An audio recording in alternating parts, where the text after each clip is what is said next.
बोलती पुस्तके. ज्यांना वाचनाचा नाद त्यांना बोलती पुस्तके घाली साद. आमचं चॅनल सबस्क्राईब करा आणि सबस्क्राईब करायला इतरांनाही सांगा. नमस्कार श्रोते मित्र हो. बोलती पुस्तके सादर करत आहे ज्येष्ठ कथा कादंबरीकार दी बा पाटील सर लिखित एक कथा फ्लॅट. दिवस मावळतीकडे झुकलेला. उन्हाची तीव्रता कमी झाली होती.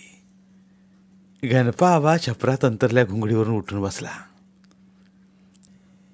त्यांनी छपराच्या तोंडातून समोर शिवारभर नजर फिरवली. छपरासमोरच्या शेवयाच्या झाडाची सावली लांबत जाऊन गव्हाच्या शेतापर्यंत पोचली होती. त्या पलीकडे असल्या उसाच्या शेतावर पश्चिमेचं वारं झडप घालत होतं. त्यामुळं उसाचं रान सळसळत होतं. उसा शेजारच्या लिंबावर कावळे जमू लागलेले. तिथंच बाजूला असल्या पडक्या विहिरीवर उगवलेल्या बाबळी विहिरीवरच वाकलेल्या. त्यांच्या विहिरीत लोंबत्या काटेरी शेंड्यानं सुगरणीची घरटी लोंबत होती. वाऱ्याबरोबर मध्येच ती झोपाळ्यासारखी हिंदोळा घेत होती. प्रत्येक घरट्यावर हळदी रंगाच्या चिमण्यांचा चिवचिवाट चाललेला. त्यातल्या काही चिमण्या लोंबेवर आल्या गव्हाच्या शेतावर झडप घातल्यासारख्या उतरायच्या आणि पुन्हा उंच उडायच्या. हे सगळं दृश्य डोळ्यानं टिपत गणा आबा आपल्या दोन्ही गुडघ्यावर हाताचा रेटा देत उठले. उठता उठता तोंडातच पुटपुटले, दिस मावळाय आला, गावाकडे गेलं पाहिजे आहे. आबांनी अंगाखालचं घुंगडं झटकलं आणि छपराच्या खांबणीवर आडव्या बांधल्या दांडीवर टाकलं. त्याच खांबणीला पुढं आलेल्या खेलात अडकवलेला कोशा पेटा उचलून त्याने आपल्या डोईवर चढवला. गळ्यातल्या तुळशी माळ्यावर हात फिरवीत त्याने रामकृष्ण हरी रामकृष्ण हरी असा उच्चार केला. आपल्याच तोंडावरून आपल्याच हाताचे खरबुडीत तळवे फिरवले. त्या तळव्यानं त्यांच्या चेहऱ्यावर जाळं बनवीत चालल्या सुरकू त्यांची जाणीव झाली. पुन्हा त्याने आपले हात निरखले. हातावरचे केस पिकलेले. त्वचेचा काळपट रंग आता सावलीत बसून बदलत निघालेला. ओठावरच्या जाड मिशांचा पुंजका पण पिकलेला. सत्तरी गाठत आल्याने कमरेत वाक आलेला. पूर्वी केलेल्या कष्टानं राबलेलं शरीर आता निस्तेज होत निघालेलं. आबांनी मोकळ्या छपरात नजर फिरवली. छपरातली जनावरांची दावण रिकामी होती, पण अजून वाऱ्याच्या लहरीवर छप्पर भरून शेणामुताचा दर्प त्यांच्या नाकापर्यंत रेंगाळत यायचा. जनावरांच्या मोकळ्या खुंट्यावर त्यांची नजर थांबायची. त्यांच्या नजरेच दुःखाचे कड दाटायचे. ते मनाशीच म्हणायचे, ह्या शिवाराशी लक्ष्मीचं नातं सांगणारं माझं चित्राप गेलं. सर्जा राजाची बैलजोडी गेली. आपलं काहीच चालना झालंय. आता वय झालंय. आपण बी थकलोय. आता रामकृष्ण हरी म्हणतच दिस ढकलायचं. आपल्या म्हातारपणाचा आणि थकलेपणाचा घाव त्यांच्या वर्मी लागला. त्यांना आठवण झाली आपल्या एकुलत्या एका मुलग्याची, सर्जेरावची. कारण हा गोठा रिकामा व्हायला सर्जेरावच कारणीभूत ठरला होता. त्याहीपेक्षा आबांच्यावर आलेला एक बाका प्रसंग कारणीभूत ठरला. त्या प्रसंगानं आबांना होत्याचं नव्हतं करून टाकलं. कामधंद्यात 12 तास राबणारं त्यांचं शरीर पोखरून पोखरून टाकलं. एक दिवस त्यांना तापानं गाठलं. त्यांनी 10-15 दिवस अंथरूण धरलं. डॉक्टरांनी चिकनगुन्याचं निदान केलं. त्या तापानं अंगाचा प्रत्येक सांधा धरला. बसता उठता येईन असं झालं. रानातली कामं अडून राहिली. जनावरांच्या वैरण पाण्याचा प्रश्न उभा राहिला. इस्लामपूरला सर्जेरावला निरोप दिला. 4 दिवस जनावरांच्या वैरणीकडे बघ म्हणून सांगितलं. सर्जेराव रजा काढून घरी आला. पण रजा काढायच्या तरी किती? त्यामुळे इस्लामपूरला प्राध्यापक असला सर्जेराव रजा काढून काढून वैतागला. शिवाय सगळ्या जनावरांची जबाबदारी त्याच्यावर पडली. त्यासाठी त्यानं गडी माणसं जोडली. गडी माणसाने शेतीचा हिशोब मिटणार नव्हता. एक दिवस त्यानं आपल्या आईजवळ हळूच विषय मांडला. तो आईला म्हणाला, आई, मी म्हणतो आपण सगळी जनावरं विकून टाकूया. येतील त्या किमतीला देऊन टाकू. आता यांना सांभाळणं आबांना शक्य होणार नाही. सर्जेरावांचं हे बोलणं आबांच्या जिव्हारी लागलं. त्यांना कोलमडल्यासारखं झालं. तरी पण स्वतःला सावरीत ते सर्जेरावाला म्हणाले, पोरा, असं म्हणून कसं चालेल? हे जित्राभर शेतकऱ्याच्या घरची दौलत आहे. गडी माणसं ठेवून कसं तरी चालवूया. सर्जेराव म्हणाला, आबा, गडी माणसं लावून शेती करायचे दिवस आता संपलेत. तुम्ही काही काळजी करू नका. शेती भाड्याने करून घेऊ. आता शांत बसून सुखाने राहा जरा. त्यावर त्याची आई म्हणाली, लेका सर्जेराव, निदान दूध दुभत्यापुरतं तरी एखादं जनावर नको काय? तसा सर्जेराव म्हणाला, तू त्याची चिंता करू नकोस. मी डेअरीतून तुमच्यापुरता रतीब लावून देतो. अशी प्रत्येक गोष्ट तो पटवून देत होता. त्यामुळं आबांचा नाईलाज होत निघाला. शेवटी सर्जेरावनंच आपलं म्हणणं खरं केलं. एक दिवस त्यानं ट्रक आणला आणि जनावरांची दावण मोकळी केली. आबा उपाशी पोटी झोपले. रात्रभर वाकडे तोंड घालून रडले. सगळंच हाताबाहेर गेलं होतं. रात्रभर त्याने आपल्या गत आयुष्याचा पट पाहिला. घरची 1 गुंठा जमीन नव्हती. बाप जाद्याने जमिनी कर्जात घालवलेल्या. गणपा आबांना दुसऱ्याच्या रोजगारावर जाण्याची वेळ आली. दिवसभर रोजगार केल्याशिवाय भाकरीचा मेळ बसत नव्हता. पुढे अनुसया त्यांच्या जीवनात त्यांची अर्धांगिनी बनून आली. लग्नानंतर दारुडा बाप 2 वर्षात खपला. त्याच्या आधीच आई गेलेली. अनुसयानं खांद्याला खांदा लावून त्यांच्याबरोबर रोजगार केला. पै तिनं गाठीला बांधून जपून ठेवली. त्या पैशातून संतू नांगऱ्याचं 3 एकर माळरान खरेदी केलं. आता सगळं कष्ट दोघांनी आपल्या माळावरच्या रानात ओतलं. माळावरचे दगड धोंडे काढले. रान पेरतं केलं. पुन्हा त्यांच्या कष्टानं उचल खाल्ली. दोघांनीही रानात डबरा खणला. पुन्हा पावसाची तमा बाळगली नाही. छोटीशी विहीर आकाराला आली. पाणी लागलं. बघता बघता शिवारला चैतन्य आलं. शिवार हिरवं झालं. हिरव्या शिवारात अनुसयाच्या घराकडून 1 गाय आणि 1 म्हैस आली. त्यांचं चित्र वाढत गेलं. स्वतःची बैल झाली. गावात बऱ्यापैकी 1 घर झालं. गण्याचा गणपा आबा झाला. ह्या आठवणी त्यांनी तिथं छपरात सोडल्या. आबा छपरातून बाहेर आले. त्यांनी छपरा तोंडाची आपली जाड पायतानं पायात चढवली. तिथंच कुडाला टेकून उभी केलेली बांबूची काठी हातात घेतली. तिच्या आधारानं बांधावरनं गेलेल्या पायवाटेनं ते पुढे निघाले. ते पडक्या विहिरीजवळ आले. चिमण्यांचा जोरजोराना चिवचिवाट चाललेला. त्या आवाजानं आबांची पावलं अडखळली. त्यांनी समोर पाहिलं. एक बहिरी ससाना चिमण्यांच्या घरट्यावर येऊन बसलेला. तो त्या घरट्यात शिरण्याचा प्रयत्न करीत होता. आबांनी खाली वाकून 1 दगड शोधला आणि त्या पक्ष्याच्या दिशेनं भिरकावला. तसा ससाना उडून गेला. चिमण्यांचा चिवचिवाट थांबला. आबा पायवाटेनं पुढे निघाले. ते मनाशीच म्हणाले, ही पाखरं केवढीशी लहान गे. त्यांचा जीव केवढा. पण ही पाखरं किती कष्टानं घरटं बांधतात. ही देवाचीच करणी म्हणायची. त्यांच्या कष्टाचा विचार करता करता आबांना स्वतःच घर आठवलं. ते पुन्हा स्वतःलाच म्हणाले, आपली तरी अवकात काय होती. तरी पण आपण किती कष्ट यातना सोसून गावात घर बांधलं. त्या घरात बायजा पाठोपाठ सर्जेराव जन्माला आला. 2 पोरांनी घर भरल्यासारखं झालं. बायजा निघून गेली. तिला मागल्याचं चांगलं सासर मिळालं. ती त्यांच्या घराला शोभणारी होती. म्हणून पाहुणं आगळपगळं बोललं. बोलताना म्हणालं, पोरगी आणि नारळ बी चाललं. पण लगीन झाल्यावर रोज 1 नवी मागणी पुढे येत होती. त्यांच्या मागणीनं दमछाक झाली. मग एक दिवस कठोर मनात त्यांची मागणी धुळकावून लावली. आपल्याला पोरगी मेली असं समजूनच पाहुण्याने रोकटोक ताडताड बोललो. पाठीमागं मला बी 1 पोरगा आहे. तिला काय ठेवू काय नको याची जाणीव पाहुण्याने करून दिली. तसं पाहुणं रागारागानं पाय आपटत म्हणालं, आजपासनं तुमचा आमचा संबंध संपला.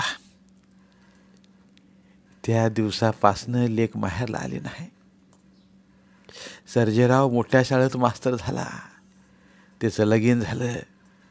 त्याला पण त्याच्यासारखीच मास्तरीण मिळाली. पण आता तो अलीकडं आपल्या आईजवळ सारखी भुणभुण लावतोय. तिला म्हणतोय, मला फ्लॅट घ्यायचा आहे, पैसे पाहिजे आहे. ती फ्लॅट म्हणजे काय हे बी मला समजत नव्हतं. म्हणून एक दिवस मी त्याला स्पष्टच विचारलं. असं म्हणाला, फ्लॅट म्हणजे घर घ्यायचं आहे. तेव्हा कळलं तिचा शहरात राहायचा विचार आहे. आता त्यो ह्या घरातनं कायमचा जाणार म्हणून मी काही बोललो नाही. गप्प झालो. काय करायचं, निसर्गाचाच नियम आहे. ती सुगरणसुद्धा एवढा चांगला खोपा बांधतीया, अगदी जीव कष्टाला लावून खोपा तयार करतीया. पण तिची पिल्ली मोठी होताच भरकन खोप्यातनं बाहेर पडतात. पुन्हा जन्मात कवा त्या खोप्याकडे परतत नाहीत. मोठी झाल्यावर स्वतःचा वेगळा खोपा बांधतात. तसंच झालंय माझ्या लेकाचं. त्याला तरी काय म्हणावं. विचारांच्या तंद्रीतच घर जवळ आलं. दारात रस्त्याकडला सर्जेरावची मोटरसायकल उभी होती. सर्जेराव आल्याचं क्षणभर का होईना आबांना समाधान मिळालं. ते घराच्या पायऱ्या चढून हळू पावलाने घरात गेले. सर्जेराव स्वयंपाकघरातल्या भिंतीला पाठ लावून चहा पीत बसलेला. आत जाताच आबा म्हणाले, कवास आलास? हे आत्ताच आलोय. तो म्हणाला, बायका पोरं कशी आहे ती? आबा, चांगली आहेत, तो बोलला. त्यावर आबा म्हणाले, आता राहातच्या दिवस जा सकाळी. तसा तो म्हणाला, राहतोय कुठला, सकाळी कॉलेजला गेलं पाहिजे. थोडं महत्त्वाचं बोलायचं होतं म्हणून आलोय उभ्या उभ्या. त्याच्या शब्दाने आबांचं मन सरकलं. त्यांना वाटलं आता हा फ्लॅटचा विषय घेऊन आला असणार आहे आणि आपल्याजवळ ते त्याला देण्यासाठी अजिबात पैसे नाहीत. त्यामुळं आबा गप्प झाले. पुन्हा तोच म्हणाला, मी आईजवळ बोललोय सगळं, मी सांगेल तुम्हाला. तसे आबा धीर धरून म्हणाले, अरे सर्जेराव, असं पडद्याआडनं काय म्हणून बोलतोस? अरे मी तुझा बाप आहे, तुला काय सांगायचं आहे ते सरळ सांगून टाक की. आबांच्या या बोलण्यानं सर्जेराव वरमला. मध्येच तोंड घालून त्याची आई म्हणाली, त्याला फ्लॅट घ्यायचा आहे, त्यासाठीनं पैसे पाहिजे आहे ती. त्यावर आबा स्पष्टपणे म्हणाले, फ्लॅट घेण्याबद्दल माझं काय म्हणणं नाही, पण घरात पैसे नाहीत. ते पण खरंच आहे, असं अनुसूया बोलली. आईनं आबांच्या म्हणण्यात म्हणणं मिळवलं. त्यावर सर्जेराव म्हणाला, माझ्या पगारावर मी 10 लाखांचं कर्ज प्रकरण केलंय, पण अजून 6 लाखांची गरज आहे. आबा म्हणाले, तुझं समज खरं आहे, पण आम्ही तरी कुठनं पैसे देणार? मग सर्जेराव आईच्या तोंडाकडे बघत राहिले. आबा घरी येण्याआधी त्याची आईशी चर्चा झाली होती. त्याला वाटत होतं आईनं आबांना समजवावं. ते अनुसयानंही ओळखलं. तेव्हा ती म्हणाली, हे बघा, त्याचं म्हणणं आहे तो काय शेती करणार नाही. तेव्हा म्हणतो जमिनीचा एखादा तुकडा ऐकावा. अंगावर एकाएकी घर ढासळावं तसा आबांना झालं. त्यांचा चेहरा लाल झाला. ते अनुसयावर कडाडले. काय बोलतीस, त्याचं भान आहे काय तुला? अगे माझं काळी चिराला निघालीस होय तू? ते रान माझ्या बापजाद्यांचं नव्हं, ते म्या माझ्या रक्ताचं पाणी करून घेतलं. या त्याला आम्ही हात लावू देणार नाही. निदान जित्ता आहे तवर तरी. आबांचा आवेश बघून सर्जेराव गारटला. तो मुकाट्यानं उठला आणि घरातून बाहेर पडला. त्याला थांबवायची अनुसयाला हिंमत झाली नाही. पण तिच्यातली आई मात्र आतल्या आत हळहळली, अस्वस्थ झाली. सर्जेरावच्या मोटरसायकलचा आवाज आला. तो निघून गेला. बराच वेळ घरात शांतता झाली. वाचा गेल्यासारखं घर मोकळं झालं. आबांनी डोईवरचा फेटा सोप्यातल्या खुंटीवर ठेवला. अंगातला सदरा उतरला, तोही खुंटीला अडकवला, दणक्याच्या खिशात हात घातला. ते रामकृष्ण हरी रामकृष्ण हरी म्हणत सोप्यातल्या लाकडी माचावर टेकले. खिशातून त्यांनी विडीचं बंडल आणि काड्याची पिटी बाहेर काढली. विडी पेटवण्यापूर्वी त्याने आपल्या गळ्यातल्या तुळशी माळ्यावर हात ठेवत पुन्हा रामकृष्ण हरीचा उच्चार केला. बंडलातील एक विडी हिलगावून त्यांनी तोंडात धरली. घरात विडीचा धूर रेंगाळू लागला. रेंगाळणारा धूर आतपर्यंत अनुसयाच्या नाकापर्यंत पोचला. त्या वासाने त्यांच्यासारखीच उतारवायला लागलेली अनुसया पुन्हा धीर धरून मधल्या चौकटीपर्यंत आली. आबांच्या रागाचा अंदाज घेत चौकटीतूनच म्हणाली, चहा ठेवू का? लई वक्कूच झालाय. आता जेवण येळ होत आली, चहा कशाला? असं आबा म्हणाले. ती म्हणाली, ठेवते की जरासा. बरं ठेवा, पण आधी देवघरातली समई लावा, ती निसान झाली या. अनुसयानं समई लावली, घरातले दिवे लावले आणि आबांना चहा करून दिला. त्या गरम चहाने आबा थंड झाले. पुन्हा अंगात सदरा चढून पाय मोकळे करायला म्हणून बाहेर पडले. रात्रीचं जेवण आबाने आणि अनुसयानं एकमेकांच्या बरोबरच उरकलं. आबांनी ताटात हात धुवून रिकामं ताट बाजूला सरकवलं. बसल्या ताटावरच ते आपल्या धोतराच्या सोग्याला हात पुसत भिंतीला टेकले व अनुसयाला म्हणाले, आणखीन काय म्हणत होता लिओक? खरकटी भांडी एकत्र करीत अनुसया म्हणाली, काय म्हणणार हाय, तुम्ही ऐकून घ्यायला पाहिजे काय ना गो. त्यावर जरासं खजील होत आवाज म्हणाले, तुला तर कसं त्याचं पटलं? तो काय बोलला? रान ऐकायचं म्हणतोय आणि काय बोलला होई? तुम्ही माळकरी हायसा, जरा शांत डोसक्यानं ऐकून घ्यायचं नाही सा. काय ऐकायचं आहे त्याचं? काहीतरी मार्ग निघाला असताच की. तुम्ही ताड बोललासा, शिकल्या सवारल्याला पोरगा. तो काय पुढं बोलला का?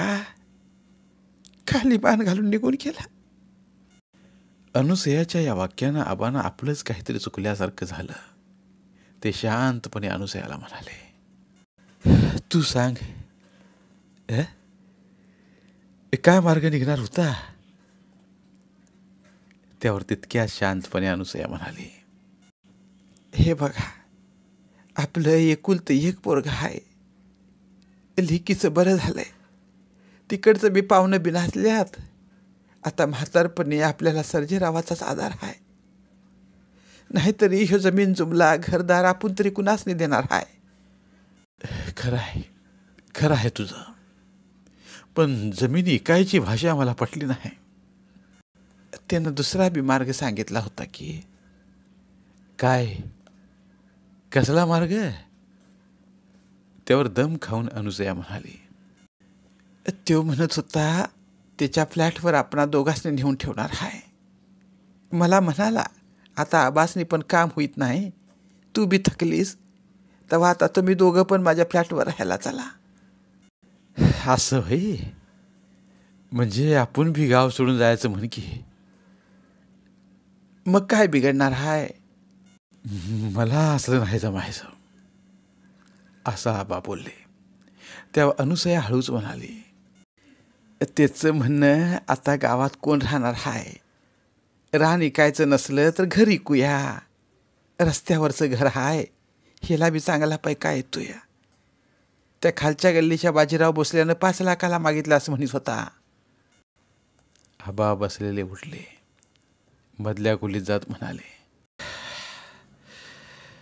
हे तर वर तयारी आहे म्हणा की. म्हणजे घराला बी गिराईक बघून ठेवलंय म्हणायचं? नाही नाही, हे घडणार नाही. घर इकून ह्या गावठाणाशी असलेलं नातं म्या तोडणार नाही. माझ्या डोळ्या देखत तरी घर देणार नाही म्या. ह्या जाग्यावर माझ्या बाप जाद्यांच्या पिढ्या नांदल्यात. छ बंद करा विषया, बंद करा. कातावलेले आबा सोप्याला जाऊन लाकडी माचावर करंडले. घर पुन्हा चिंतागती शांत झालं. दिवसेंदिवस घरातला गुंता वाढत गेला. सर्जेरावचं पण गावाकडे येणं जाणं कमी झालं. कधी विषय निघालाच तर म्हातारी अनुसया म्हणायची, हे बघा, आता आपण म्हणजे पिकलं पान आहे, ते कवा बी गळून पडल त्याचा नियम नाही. आपल्या डोळ्या माघारी समज सर्जेरावाचंच होणार आहे. पुन्हा तो काय करणार आहे ते तुम्ही बघणार आहेसा काय? तेव्हा म्या म्हणते काहीतरी मिटवून टाका. वय जो आपल्याच रक्तामासाचा आहे, काय वाईट करायचा नाही. आबा अंतर्मुख होऊन ऐकत राहायचे. पण तिच्या वरचेवर बोलण्यानं मात्र आबांचं मन बदलत गेलं. त्यांच्या शिनजुळीचा भैरवांना त्यांना विठ्ठलाच्या देवळात म्हणाला होता, आबा तुझं लई बेस आहे बघ. पोरगा शिकला, तुझं घरदार बदललं. कशाला पाहिजे तुला रान? पोरगं म्हणतं जा की त्याच्याकडे राहायला, नाहीतरी शेवट तुम्हा दोघांनी त्योच भाकरी घालणार आहे. त्यावर आबा त्याला म्हणाले होते, भैरू तुझं सगळं खरं आहे, पण रान ऐकायचं म्हणजे काळ जिंकल्यागत आहे का? भैरू म्हणाला, समज तू मेलास, रान घर संग येणार आहे काय? भैरूच्या प्रश्नाला आबांच्याकडे उत्तर नव्हतं. घरात व बाहेर अशा आबांचे विचार बदलणारी माणसे भेटली. जिथं आब्बा विश्वासानं आपल्या घरातला विषय मांडत होते, तिथं त्यांना अशीच उत्तरे देणारी माणसं भेटत होती. हे ऐकून आबांच्या मनाचं परिवर्तन होत गेलं. शेवटी मनावर ओझं ठेवून त्यांनी रान विकायला संमती दिली. सर्जेरावनं कामापुरतं एकरभर रान विकलं आणि एक दिवस इस्लामपुरात एका मोठ्या उंच इमारतीत फ्लॅट खरेदी केला. आबा वास्तुशांतीला अनुसयासह गेले. त्या इमारतीच्या पायऱ्या चढून त्यांची दमछाक झाली. वर गेल्यावर ऐसपैस घर बघून तिथलं फर्निचर बघून त्यांना समाधान वाटलं. उत्तरेच्या गॅलरीतून दूरवरचा साखर कारखाना दिसत होता. खालून त्या कारखान्याकडे गेल्या रस्त्यावर वर्दळ दिसत होते. सायकली आणि गाड्या धावत होत्या. शाळेच्या वेळेत शाळेतल्या पोरांची गर्दी असायची. तेवढ्यापुरतं तरी हे सगळं मनाला उभारी देणारं वाटलं. तिथं काही दिवस राहून आबा पुन्हा गावी परतले. वर्षभर गेले आणि त्यांचं नशीब फिरलं. एक दिवस उजवा पाय लटका पडला. सर्जेरावनं त्यांना गावातून उचलून इस्लामपूरला नेलं. काही दिवस दवाखान्यात ठेवलं. तिथं भैरवांना व त्यांच्या बरोबरची माणसं भेटायला आली. त्यांनी विचारलं, आबा चांगलं असताना एकाएकी असं का झालं? त्यावर त्यांच्या शेजारी बसली अनुसया म्हणाली, काय करायचं, सर्जेरावनं रान ऐकल्यापासनं तिने बाहेर हिंडणं फिरणं कमी केलं. राहिलेल्या रानाचं तोंड सुद्धा बघितलेलं नाही. सारखं आतले आत दुसरायचं चाललंय. असं बोलून त्याने अंगावरच्या लुगड्याचा पदर आपल्या डोळ्यांना लावला. बोलता बोलता पाणावलेले डोळे पुसले. त्यावर आबा म्हणाले, तसं काय बी नाही. डॉक्टर म्हणत होतं बारीक झटका आलाय म्हणून पाय लटका पडला आहे. ह्यो निसर्ग आहे. कुणाचं काय चालतंय सांगा. त्यांना समजावत भैरवांना म्हणाला, आबा तुम्ही माळकरी माणसं, तुम्ही तर रोज तुकारामाची गाथा वाचताचा. त्या तुकाराम बाबा इतकं तरी दुःख तुमच्या वाट्याला आलं नाही. तुमचं खरं आहे बाबा. माझं समद सोन्यावाने आहे. होय असं आबा म्हणाले. भैरू अण्णाबरोबर मारल्या गप्पाने आबांना जरा हुशारी आली. गावाकडून दररोज 10-15 माणसं दवाखान्यात आबांना बघायला येत होती. त्यामुळं आबांच्या मनालाही ताजेपणा येत होता. हळूहळू पायात बळ आलं, पण पाय पहिल्यासारखा झाला नाही. आबांना एका कुबडीचा आधार घ्यावा लागला. शिवाय त्यानं दवाखान्यातून सोडताना डॉक्टरांनी 8 दिवसातून एकदा दाखवायला या अशी अट घातली. त्यामुळे सर्जेरावनं त्यांना आपल्या फ्लॅटवर ठेवण्याचा निर्णय घेतला. तिथं राहायला आबांचं मन तयार नव्हतं, पण सगळ्यांनी समजूत घातल्यानं ते कसे बसे तयार झाले. आबा फ्लॅटवर आले. सर्जेरावच्या लहान मुलात रमले. तिथल्या तिथं कुबडीच्या आधारानं चालू लागले. अनुसया सर्जेरावाच्या बायकोला घरकामात मदत करीत होती. तिथं सगळी सुखं आबांच्या पायाशी आली. पण पिंजऱ्यात कोंडल्या पोपटासारखी आबांची अवस्था झाली. त्यांना एवढा पल्ल्याचा जिना उतरून खाली रस्त्यावर येता येत नव्हतं. माणसांचं दर्शन काय ते फ्लॅटच्या खिडकीतूनच होत होतं. तिथं बंद दाराआड संसार चालायचे. त्यामुळं जाना येणाऱ्याशी बोलता पण येत नव्हतं. शिवाय आबांना एकसारखी गावाकडची सय व्हायची. त्यांना आपल्या जीवाभावाची माणसं आठवायची. सायंकाळी गावातल्या घरासमोरच्या दगडी कट्ट्यावर बसून लोकांची मारलेल्या गप्पा आठवायच्या. भैरू अण्णांच्या संगतीनं मारले विडीचे झुरके आठवायचे. आता डॉक्टरने सांगितले म्हणून इथं कोणी इडी पण देत नव्हतं. घरासमोरून सकाळ संध्याकाळ जाणारे जनावरांचे कळप, पलीकडच्या धनगरवाडीतील ब्या करीत जाणारे मंडळांचे कळप, त्यांच्या पाठीबघून चालणारी रांगडी माणसं, बैलगाड्यांच्या चाकांचा खडखडाट, बैलांच्या गळ्यातले वाजणारे चाळांचे घुंगूर, वासरासाठी हंबरणाऱ्या गायी, हे सगळं चित्र त्यांच्या डोळ्यांसमोरून सरकत जायचं. आणि इथं उजाडणारा दिवस यंत्रासारखा मावळायचा. सर्जेराव आणि त्याची बायको सकाळीच बाहेर पडायचे. पोरं शाळेला जायचे. मोलकरणी कामावर यायच्या. त्या यंत्रासारखं काम करून निघून जायच्या. सायंकाळी घरला जाग यायची. पण घर टी व्ही पुढं मुख होऊन गुरफटून बसायचं. आबांशी गप्पा मारायला कोणालाच वेळ नसायचा. हे असलं जीवन आबांना नको वाटायचं. त्यांना दिवसेंदिवस आपल्या घराची ओढ लागली. पुन्हा रानातल्या छपरापुढं बसून आपल्या उरल्या सुरल्या शिवाराला डोळे भरून पाहावं असं वाटू लागलं. ते शिवार, त्या शिवारातली आपली पडकी विहीर, तिच्या काठावर वाढलेल्या काटेरी बाभळी आणि त्या बाभळीच्या शेंड्याला लटकणारी सुगरणींची घरटी, त्यांचा चिवचिवाट, हे सगळं सगळं त्यांच्या कानात गुंजत होतं. त्या गुंजण्यात ते अधिक बेचैन व्हायचे. तशातच एक दिवस स्वयंपाकघरात त्यांची सून सर्जेरावाच्या कानाशी लागून म्हणाली, हे बघा, आता ही मंडळी कायमची इथंच राहणार असतील तर ते गावाकडचं घर तरी कशाला ठेवताय? चांगले पैसे येणार असतील तर देऊन टाका. त्या पैशातून एखादी 4 चाकी गाडी घेऊ. त्यावर सर्जेराव म्हणाला, माझ्याही डोक्यात तेच आहे, पण थोडंसं सबुरीनं घ्यावं लागेल. गडबड करून चालणार नाही. आबांना न दुखावता सगळं करावं लागेल. त्यांना दुखवायचा प्रश्न येतोच कुठे? आता इथं तर त्यांना आपण काय कमी केलंय?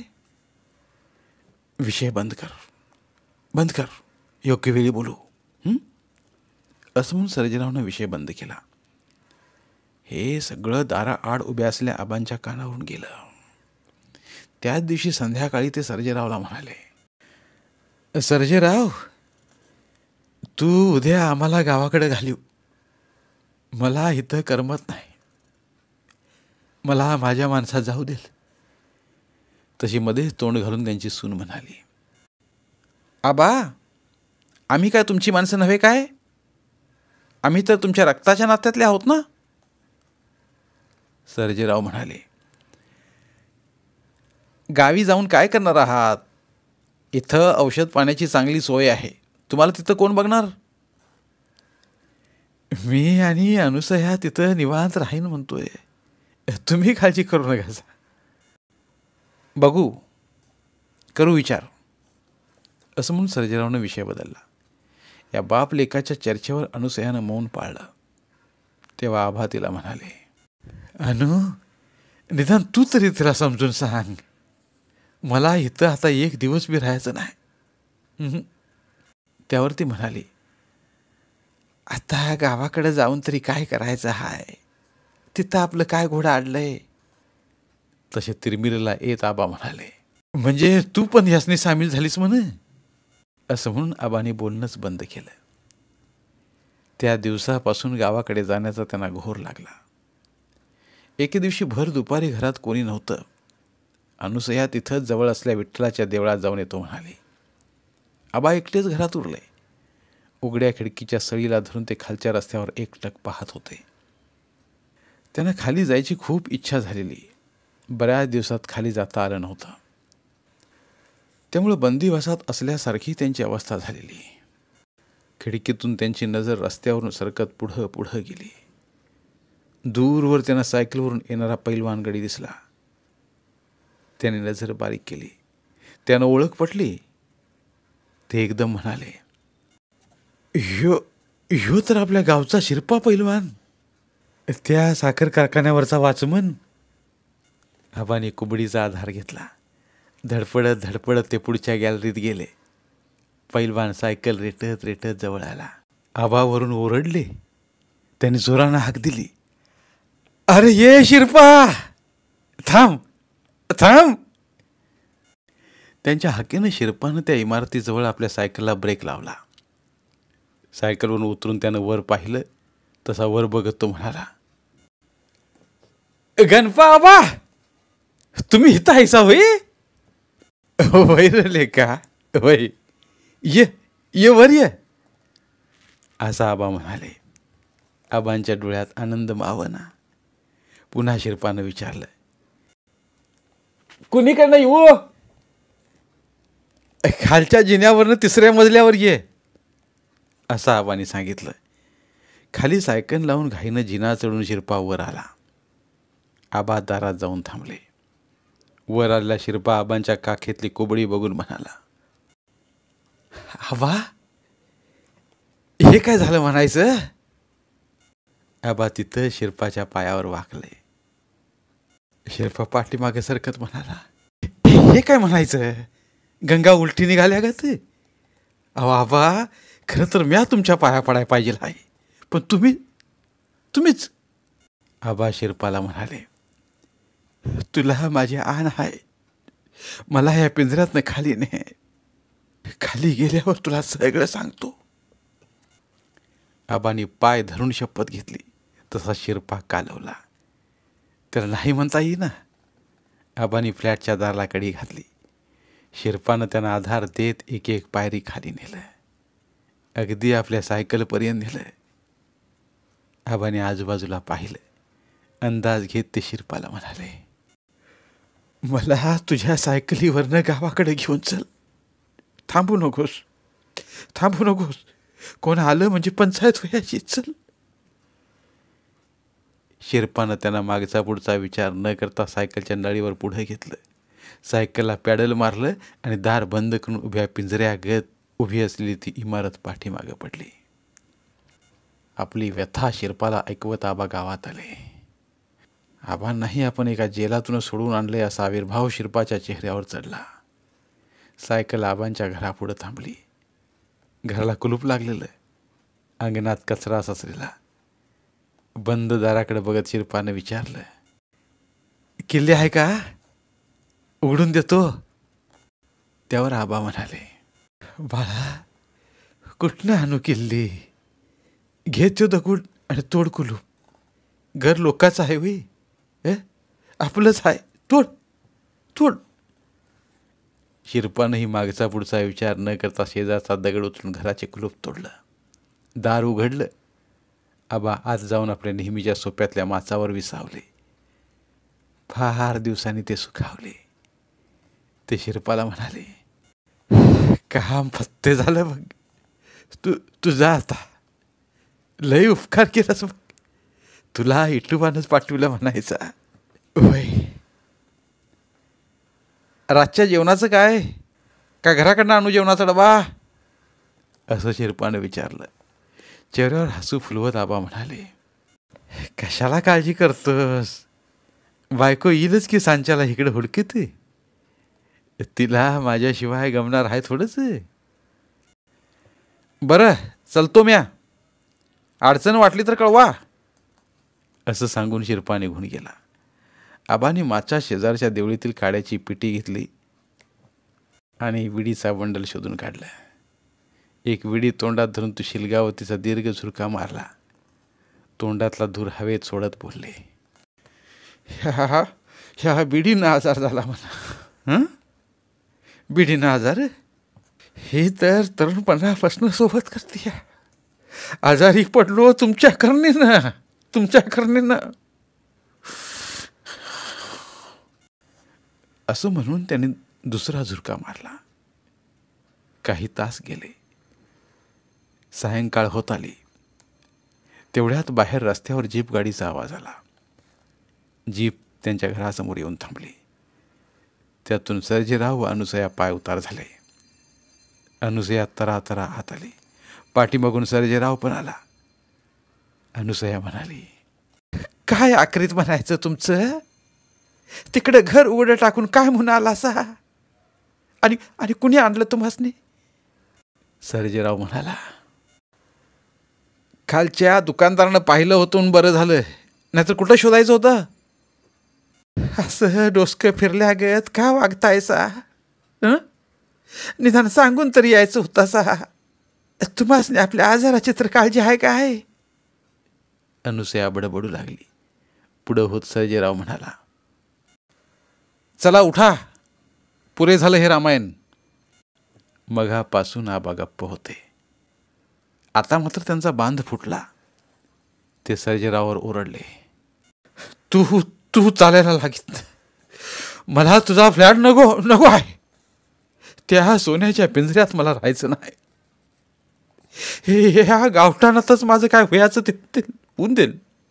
काय नाही मिळालं तर मी इथं भीक मागून खाईन, पण मला तो तुझा फ्लॅट नको नको आहे तुझा फ्लॅट. बोलता बोलता आबा भावना वश होऊन रडू लागले. तशी सर्जेरावाला हात जोडून अनुसया पण म्हणाली, लेका सर्जेराव, जा बाबा जा, आमचं चुकलंय. जुन्या वळणाचा बाप आहे, समजून घे. डोक्यात रागाचा पारा घेऊन आबांना शोधित आलेला सर्जेराव गप्प झाला. त्याला पुढं काहीच बोलता येईना. त्यावर पुन्हा आबा म्हणाले, तू तू आम्हासनी काय सुद्धा देऊ नकोस, पण राहिलेल्या घरादाराला आणि जमिनीला हात लावू नकोस. अरे अरे हे समज माझ्या कष्टाचं आहे, कष्टाचं. एवढं तरी हक्काचं ठेव आम्हासनी. तुझ्या उपकाराखाली जगायला लावू नकोस. तुला हात जोडतो, तुला हात जोडतो. तेवढ्यात भैरू अण्णा घरात आला. आपाच्या शेजारी माचावर बसत म्हणाला, तुम्ही आल्याशी वर्दी लागली. कसं काय हाय? बरं हाय का नाही? तेव्हा कपाळाला आट्या पाडीत आबा म्हणाले, बरंच आहे म्हणायचं, म्हणून तर आलो. आता घरात अंधार झालेला. अनुसयानं घरात लाईट लावला. देवाऱ्यासमोरची समई पाजळी. घर लख्ख झालं. सर्जेराव भिंतीला टिकून उभाच होता. त्याच्याकडे पाहत भैरू अण्णा म्हणाला, मास्तर, उभं करायला आहे, बसा की. तरी पण सर्जेराव गप्पच उभा. पुन्हा भैरू अण्णा म्हणाला, आबासनी कसा वाटला तुझा फ्लॅट? तसे मध्ये तोंड घालत आबाच म्हणाले, कसला आलाय फ्लॅट? मुख्या माणसांची नुसती वस्ती आहे, वस्ती. पिंजऱ्यातल्या पोपटावाने हाय सगळं तिथं. आबांच्या या बोलण्यानं उभा असलेला सर्जेराव चौकटीकडे वळला. काहीच न बोलता बाहेर पडला. जीप घेऊन तिथून निघून गेला. काय हे वाद्या वैऱ्यासारखं वागतायसा बापल्याक? असं म्हणून अनुसयानं डोळ्यांतून ओघळणारे अश्रू पुसले आणि आबांनी पुन्हा विडेशील गाऊन घर धुरानं भरवून टाकलं. धन्यवाद. पुन्हा भेटूया एका नवीन कथेसह.